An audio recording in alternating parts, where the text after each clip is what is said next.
Hello students, welcome you all on our online lecture series on engineering metrology subject.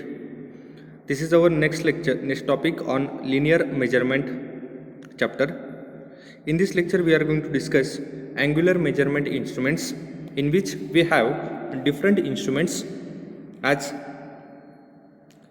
universal bevel protractor, sine bar, sine center, spirit level, clinometer and autocollimeter.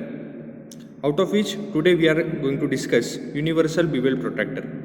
अब ये universal bevel protractor आज हम जो discuss करने वाले हैं, इसमें हम प्रैक्टिकल अप्रोच से उसे डिस्कस करेंगे. प्रैक्टिकली हमारे पास जो भी इंस्ट्रूमेंट है,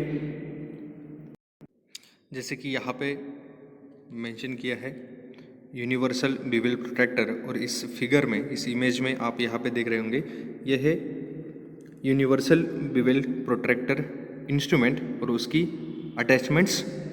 इसे हम प्रैक्टिकली आज कैसे असेंबल करना है, कैसे मेजरमेंट करना है, इसका लिस्ट काउंट कैसे फाइंड आउट करना है और टोटल रीडिंग कैसे कैलकुलेट करना है, ये सारी चीज़ें हम स्टेप वाइज देखेंगे. So we will move towards the main topic, that is universal bevel protractor, its diagram, construction and working. अब यहाँ पे यूनिवर्सल बिवेल प्रोट्रैक्टर का यूज़ करने के लिए आपको कुछ चीज़ों की ज़रूरत है, जैसे कि list count of universal bevel protractor. ये लिस्ट काउंट कितना होता है, एंगल मेजरमेंट के यूनिट कौन से होते हैं,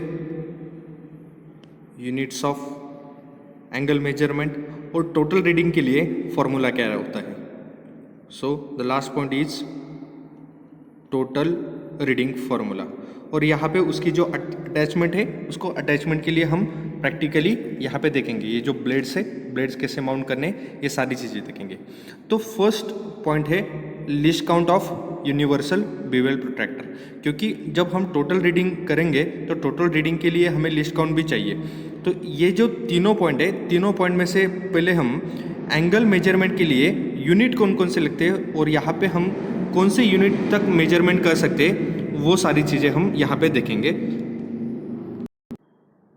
we know that the angle is defined as the opening between two lines which meet at a point. मतलब दो लाइन का ओपनिंग जो है वो कौन सी लाइन, दोनों भी लाइन एक पॉइंट पे मीट होती है. ऐसे दो लाइनिंग का जो ओपनिंग है, ये हो गया ओपनिंग. इसका जो एंगल है, ये जो डायमेंशंस है, इसे हम बोलेंगे एंगल. तो इसे हम रिप्रेजेंट करते हैं थीटा से. ओके, ये एंगल अब हमें मेजर करना है. तो एंगल मेजर हमें लाइन का नहीं करना है, एंगल हमें ऑब्जेक्ट का करना है. ये अभी आप देख लो कि यहाँ पे एक रेक्टेंगुलर प्लेट है और इस रेक्टेंगुलर प्लेट को हमने यहाँ से कट कर दिया एक टेपर में. ओके, तो ये angle with respect to horizontal और विथ रिस्पेक्ट टू वर्टिकल, ये कितना एंगल है, ये अभी हमें कैलकुलेट करना है by using universal bevel protractor. तो इसके लिए जो हम एंगल यहाँ पे रिप्रेजेंट करते हैं थीटा एंगल, वो थीटा हम जनरली एंगल का यूनिट क्या करते हैं, डिग्री बोलते हैं. अगर यहाँ पे इसका एंगल 30 डिग्री है तो हम यहाँ पे बोलेंगे 30 डिग्री, और डिग्री के लिए हम रिप्रेजेंट करेंगे ये साइन. अगर यहाँ पे ये जो एंगल है, ये अगर 30 डिग्री के बाद में पॉइंट में होता है तो 30 डिग्री के बाद में ये आएगा मिनट्स. तो 30 डिग्री और 20 मिनट्स है, तो मिनट्स के लिए हम एक लाइन यूज़ करते हैं. देन मिनट के बाद में भी अगर इसमें कुछ पॉइंट में आंसर है तो वो रहेगा सेकेंड में. अगर 30 सेकेंड 40 होता है तो इसे सेकेंड के लिए हम दो लाइंस का यूज़ करेंगे. तो यहाँ पे एंगल कितना होगा, देखिए theta angle is equal to 30 degree 20 minute and 40 second. जो भी हम लीनियर डायमेंशन में बोलते हैं, अगर ये जो डायमेंशन है ये होता है 5 सेंटीमीटर, 5.2 सेंटीमीटर रहता है, तो ये 5.2 सेंटीमीटर कहेंगे हम, क्योंकि ये लीनियर डायमेंशन है. पर ये एंगुलर डायमेंशन में ये पॉइंट में होता है, तो यहाँ पे हम कहेंगे 30 degree 20 minutes and 40 second is the angle of object with respect to horizontal, और it may be with respect to vertical also. तो यहाँ पे ये जो डिग्री है 1 डिग्री है, तो 1 degree is equal to 60 minutes. ये आपको याद रखना है. 1 डिग्री मतलब 60 minutes and 1 minute of angle is equal to 60 second. यहाँ तक हमारा बेसिक पार्ट हो गया यूनिट ऑफ एंगल। इसके बाद में हम देखेंगे list count of universal bevel protractor. और ये लिस्ट काउंट निकालने के लिए हम अभी प्रैक्टिकली देखेंगे। ये जो फर्स्ट स्केल है 0 to 30 डिग्री, यहाँ पे इस प्लेट पे जो मार्किंग है ये हो गई मेन स्केल या बेस प्लेट। और इसके बाजू में ही आपको यहाँ पे और एक रीडिंग दिखेंगी। यहाँ पे 0 मार्किंग है, उसकी राइट साइड में 60 तक है और उसकी लेफ्ट साइड में भी 60 तक है। पर यहाँ पे ये जो 60 तक मार्किंग है उसका मीनिंग क्या है और वो लाइनिंग कितनी है ये हमें देखना सबसे इम्पोर्टेंट है। उसका यूनिट कितना होता है। तो 0 से लेके अगर आप लाइनिंग 30 तक देखो तो ये लाइनिंग कितने 6 लाइन से, और 30 से लेके 60 तक देखो आप तो ये 6 लाइन है। मतलब वन साइड 0 से लेके राइट साइड में 12 नंबर ऑफ लाइन है और 0 से लेके लेफ्ट साइड तक भी 12 नंबर्स ऑफ लाइन है। और यहाँ पे हम कौन सी तो भी एक साइड की लाइन यहाँ पे कंसीडर करेंगे। तो हम राइट साइड की लाइन कंसीडर करते हैं जो कि 0 से लेके 60 तक 12 नंबर ऑफ लाइन है। और ये जो लाइन है ये अभी ये वर्नियर स्केल पे यहाँ पे आप देख सकते हो। ये जो वर्नियर स्केल है ये अपर जो प्लेट है यहाँ पे मूवमेंट करता है। ये मूवमेंट करने वाली जो प्लेट है उस प्लेट पे है। अब यहाँ पे हमारे पास 2 कैलकुलेशंस हो गए। एक तो वर्नियर स्केल पे रीडिंग कितनी है 12 नंबर ऑफ रीडिंग, और जो मेन प्लेट है ये वाली मेन प्लेट इस पे 9 डिग्री में सब कैलकुलेशन दिए। ये 0 डिग्री है, यहाँ से लेके 10, 20, 30, 40, 50 यहाँ से लेके यहाँ तक 90 डिग्री। और ये जो 90 डिग्री है इसमें एक एक डिवीजन जो है एक एक डिवीजन की वैल्यू कितनी है 1 डिग्री। यहाँ पे देखिए अब ये 0 0 मैच है। 0 के बाद में वर्नियर कैलिपर ने एक डिवीजन कंप्लीट कर ली, मतलब कितना 1 डिग्री हो गया। ओके, तो मेन स्केल पे इस वाली मेन स्केल पे एक डिवीजन की वैल्यू हो गई 1 डिग्री। और ये जो वर्नियर स्केल है यहाँ पे टोटल नंबर ऑफ लाइंस कितने 12 लाइंस है। तो इससे आज हम लिस्ट काउंट कैलकुलेट करेंगे। तो फॉर्मूला है वो फॉर्मूला अब हम डिस्कस करेंगे। तो लिस्ट काउंट के फॉर्मूले के लिए यहाँ पे हमें 2 चीज़ें यहाँ पे हमने फाइंड आउट कर ली कि मेन स्केल जो है मेन स्केल पे एक डिवीजन मतलब 1 डिग्री होगा और 1 डिग्री मतलब 60 मिनट होता है। ये हमने आगे भी पिछले भी पॉइंट में देखा था। ओके, तो ये जो मेन स्केल है यहाँ पे 1 division is equal to 1 degree हो गया। यहाँ पे हम लिख लेते हैं मेन स्केल पे एक डिवीजन इज इक्वल टू कितना होता है 1 डिग्री। और हमें पता है कि 1 डिग्री मतलब कितना मिनट होता है, तो वो होता है 60 मिनट्स। और यहाँ पे हमने देखा कि 0 से लेके राइट साइड तक कितनी मार्किंग्स है, तो ये 12 नंबर ऑफ मार्किंग्स है। तो वर्नियर स्केल पे अब हम यहाँ पे लिख लेंगे marking division on vernier scale is equal to 12 numbers. Okay, तो लिस्ट काउंट क्या होता है, least count is equal to value of 1 division on main scale divided by total number of division on vernier scale. Okay, ये formula आपको लिख लेना है। फिर से एक बार मैं फॉर्मूला रिवाइज करता हूँ। Formula of list count is value of 1 division on main scale, value of 1 division on main scale वो कितना है 60 मिनट्स। ये होगा 60 minutes divided by total number of division on vernier scale. ये कितने हैं 12 डिवीजन से। ओके, तो यहाँ पे हम 60 डिवाइड बाय 12 करें तो ये कितना आता है 5 मिनट्स। ये तो नंबर डिवीजन का नंबर है, यूनिट कितना है मिनट्स है, तो यहाँ पे 5 मिनट्स ये लिस्ट काउंट आ जाएगा।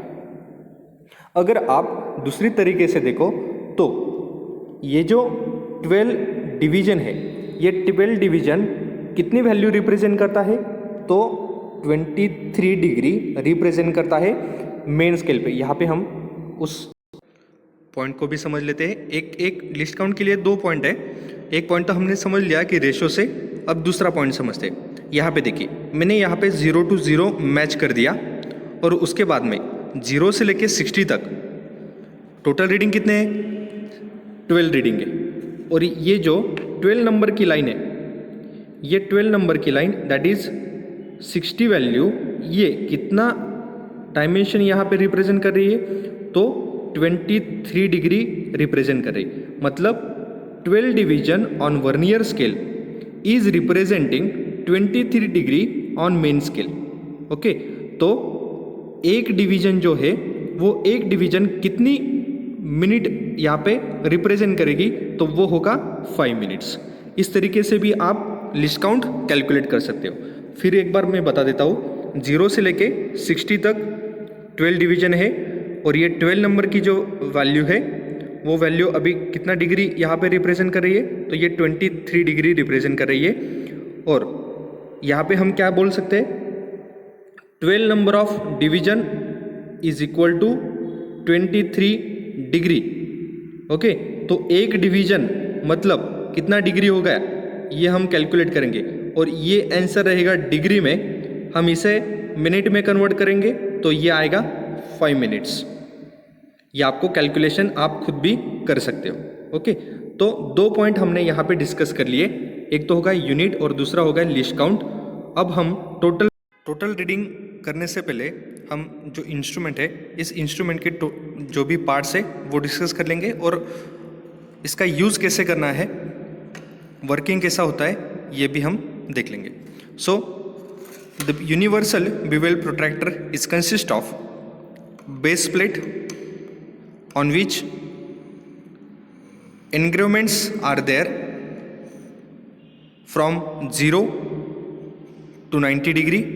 Here you can see that, and after this 90 degree it get in ascending order up to 0 at this point, and from this point it get increasing order up to this point 90 degree. In this way the markings are there on base plate. After that, on the base plate we have the another plate that is the moving plate, or which is also called as swell plate.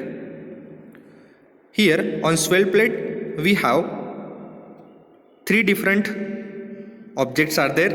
First one is a locking nut, optical mirror for magnification purpose, and after that vernier scale is there on which 12 number of readings or divisions are marked on right side as well as left side. At the base circle or the base plate a beam is connect. This is called as a beam of universal bevel protractor. It is rigidly connected with the base plate. This is a blade locking nut and this is called as a blade. The blade is manufactured in this way. It has angle at its one end 45 degree and at its other end 60 degree, and one groove is there at its center, passing from the center to insert in the locking nut in this way. The blades are of different sizes for different applications and different objects also. This accessory is having 30 degree angle. This is 30 degree angle and which is assembled in beam. This is our construction of universal bevel protractor. After that we will lock this blade in our instrument. In this way you can insert this blade through the locking nut and which is passed from this way or in this way also. I will lock it Here we will assemble the blade in this way. अगर ये यहाँ पे insert नहीं होता तो ये जो locking नट है ये आपको स्लाइटली रोटेट करना है और ये एडजस्ट करना है ताकि ये अच्छे से इंसर्ट हो सके और स्लाइड हो सके। और जो दो साइड से ये वाली साइड और ये वाली साइड यहाँ पे हम रेफरेंस एज और एंगल एज में ऑब्जेक्ट को होल्ड करेंगे और मेजरमेंट लेंगे। तो ऑब्जेक्ट कैसे होल्ड करते हैं इसका हम अलग अलग फोटोग्राफ्स यहाँ पे देखेंगे और उस फोटोग्राफ से हम ये कंक्लूड करेंगे कि ऑब्जेक्ट हमने यहाँ पे होल्ड किया है। ओके, तो उसके बाद में एक सैंपल रीडिंग लेके हम उसका कैलकुलेशन भी करेंगे। यहाँ पे आप देख सकते हो कि ये जो ब्लेड है इस ब्लेड को हमने यहाँ पे लॉक कर दिया है और जो सेकेंड अटैचमेंट थी एक्यूट एंगल अटैचमेंट इसको भी हमने यहाँ पे लॉक कर सकते हैं। ओके, यहाँ पे एक्यूट एंगल अटैचमेंट ये बीम पे हम लॉक करेंगे और ये लॉक करने के बाद में here we have some images of object and their angles, how we can set the blade and beam। तो यहाँ पे डिफरेंट ऑब्जेक्ट से ये जो है ये सारे ऑब्जेक्ट से और इन सारे ऑब्जेक्ट को हमने बीम एंड ब्लेड की हेल्प से इस तरह से अटैच किया है, इस तरह से होल्ड किया है ताकि हम उसका जो एंगल है with respect to base calculate सकते, with respect to horizontal axis, और इसे हम एक्स एक्सिस कहेंगे, इस एक्स एक्सिस से मेजर कर सकते। और यहाँ पे अगर आप देखो इस एग्जांपल में तो हमने क्या किया है, ये जो ऑब्जेक्ट है हॉरिजॉन्टल यहाँ पे माउंट किया है, इस ब्लेड पे वो स्टिक है, मतलब हॉरिजॉन्टल एक्सिस पे वो माउंट किया है हमने। तो इसका जो एंगल है अब ये एंगल हम मेजर करेंगे थीटा डिग्री। ओके, तो इसके बाद में ये जो ऑब्जेक्ट है यहाँ पे हम ये एंगल मेजर करेंगे। ऐसे ही आप अलग अलग ऑब्जेक्ट यहाँ पे देख सकते हो कैसे हमने इन सारे ऑब्जेक्ट को होल्ड किया है और होल्ड कर सकते हैं। ऐसे ही हम आज एक ऑब्जेक्ट को होल्ड करेंगे और उसका जो कैलकुलेशन है ये कैलकुलेशन हम देखेंगे। यहाँ पे हमने इस ऑब्जेक्ट को सिलेक्ट किया है और इसका जो एंगल है विथ रिस्पेक्ट टू बेस हम मेजर करेंगे, या इसे कहेंगे हम with respect to X axis. ये अब सरफेस प्लेट है, इस सरफेस प्लेट पे हमने इस ऑब्जेक्ट को रेस्ट किया है और यहाँ पे एक्स एक्सिस से लेके हम इस लाइन तक, इस एज तक हम एंगल मेजर करेंगे। और ये जो एंगल मेजर करना होता है यहाँ पे हमने बेवल प्रोट्रैक्टर यहाँ से ऐसे होल्ड कर लिया, तो इसका जो ये बीम है it should touch to the surface plate and ये जो ब्लेड है ये ब्लेड का फेस ये ऑब्जेक्ट पे यहाँ पे टच होना चाहिए, ऐसा थोड़ा भी क्लियरेंस यहाँ पे नहीं होना चाहिए। तो ऐसे हम इसे सेट करेंगे और सेट करने के बाद में ये हमने यहाँ पे सेट कर लिया। जैसे ही हम इसे सेट करते ये जो स्वेल प्लेट है जहाँ पे वर्नियर स्केल है वो अभी मूवमेंट करेगा। ये देखिए ये जो ग्लास भी है यहाँ से हम मैग्नीफाइंग डायमेंशन देखते ये भी रोटेट होगा और ऐसे ही हम इसको एडजस्ट करेंगे ताकि ये जो ब्लेड है इस ब्लेड की जो एज है वो ऑब्जेक्ट का जो सरफेस है इंक्लाइन सरफेस है यहाँ से वो उसको स्टिक हो सके। और लेफ्ट हैंड से बीम को, इस वाले बीम को हमें होल्ड करना है ताकि ये ऐसे मूवमेंट ना कर सके। और इसे होल्ड करके, थंब से होल्ड करने के बाद में इस लॉकिंग नट को हमें लॉक करना है। अब हम यहाँ पे इसे लॉक करेंगे और लॉक करने के बाद में डायमेंशन कितना आता है वो कैलकुलेट करेंगे। यहाँ पे आप देख सकते हो कि ये जो हमारा रीडिंग ये कितना है, देखिए ये जो वर्नियर स्केल पे ये जो जीरो है वो जीरो 51 डिग्री जो है 51 डिग्री को क्रॉस कर गया है। और वो जो 12 लाइनिंग्स है उसमें से 9 नंबर की जो लाइन है वो 9 नंबर की लाइन मेन स्केल की लाइन को मैच करती है। तो इसे हम स्क्रीन पे, हमारी स्क्रीन पे ड्रॉ करेंगे और उसका टोटल कैलकुलेशन निकालेंगे। जो रीडिंग हमने यूनिवर्सल बेवल प्रोट्रैक्टर पे देखी थी वो अब यहाँ पे हमने मार्क की है। और यहाँ पे आप देख सकते हो कि ये जो वर्नियर कैलिपर पे जो जीरो मार्किंग है वो 51 डिग्रीज को क्रॉस कर रहा है। ये है 51 degree this is 55 degree, and in between 50 and 55 we have 4 linings. So each lining is indicating 1 degree. तो यहाँ पे ये जो एक लाइन है, इस एक लाइन को इस वर्नियर कैलिपर के जीरो ने क्रॉस किया है. तो हम जो टोटल रीडिंग है, टोटल रीडिंग, तो इसको फॉर्मूला में कैसे ट्रीट करेंगे? Main scale reading plus vernier scale division multiply by least count. Okay, तो यहाँ पे मेन स्केल कितना है? It is 51 degree. तो जीरो ने 51 डिग्री को क्रॉस किया है और 52 डिग्री भी नहीं रिप्रेजेंट करा है, मतलब 51 डिग्री एंड समथिंग मिनट्स यहाँ पे एंगल है. ओके, तो वो कितना मिनट है ये हमें यहाँ पे देखना है. तो देखिए, जैसा कि हमने प्रैक्टिकली देखा था, ये जो 12 नंबर ऑफ लाइन्स है, यहाँ पे 9 नंबर की ये जो लाइन है, ये 9 नंबर की लाइन मेन स्केल पे जो भी रीडिंग है उस रीडिंग की लाइन को मैच करती है. हमें क्या करना है? ऐसी एक लाइन यहाँ पे देखनी है आउट ऑफ 12 लाइन्स, जो लाइन मेन स्केल की रीडिंग को मैच करती हो. तो यहाँ पे देखिए आप, ये जो 9 नंबर की लाइन है जीरो से लेके, वो लाइन इस मेन स्केल की लाइन को मैच करती.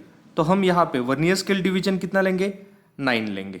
ओके, और लिस्ट काउंट कितना है? 5 मिनट्स. तो यहाँ पे वर्नियर स्केल डिवीजन का, इसका तो यूनिट नहीं है, ये नंबर है, तो यूनिट कितना है यहाँ पे इस ब्रैकेट में? 5 मिनट्स. तो 9 मल्टीप्लाई बाय 5 ये कितने हो गए? तो यहाँ पे हम दोनों वैल्यू लिखेंगे. 9 मल्टीप्लाई बाय 5 इज 45 और मेन स्केल रीडिंग थी 51. ये हो गए 51 और ये हो गए 45. ओके, तो 51 ये हो गए डिग्री और 45 ये हो गए मिनट्स. तो हम टोटल रीडिंग कितना बोलेंगे? Total reading is equal to 51 degree and 45 minutes. तो ये हमारा टोटल रीडिंग हो गया, जो भी हमने एंगल मेजर किया था ऑब्जेक्ट का, जो कटिंग प्लेन था. इस तरह से हम किसी भी ऑब्जेक्ट का कैलकुलेशन एंगल मेजर कर सकते हैं इन डिग्री एंड मिनट्स. तो आपको एग्जामिनेशन में ये टॉपिक, ये क्वेश्चन हमेशा पूछा जाता है, explain construction and working of universal bevel protractor. तो आपको वहाँ पे फर्स्ट पॉइंट लिखना है कि universal bevel protractor is use for angle measurement purpose.